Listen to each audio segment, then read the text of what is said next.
陳奐仁同埋陳希怡齊齊出席慈善步行活動。Hanjin 就話：咁大個仔啊，第一次咁早起身咋？做咩啊？平時你3點不露㗎？早啲10點。10點。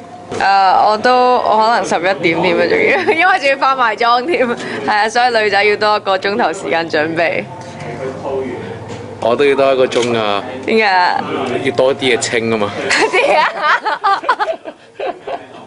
而家正在錄音準備出碟嘅 Hanjin， 佢就話佢老闆黃柏高為佢度時間出碟，係一個好老細嚟㗎。就連 Paco 旗下嘅重頭馬陳希怡都大讚老闆好錫佢㗎。但 Paco 真係好細心咁照顧我哋，因為佢即係早排佢都會電台聽嗰啲訪問，佢都會好早 send message 過。我今日電台聽咗你訪問啊，你記住下次講嘢要再慢啲，好一啲㗎啦，不過要再慢啲咁樣啦。即係佢好細緻嘅嘢都會即係同我哋傾，即係應該要點做咁樣咯。我呷醋啦。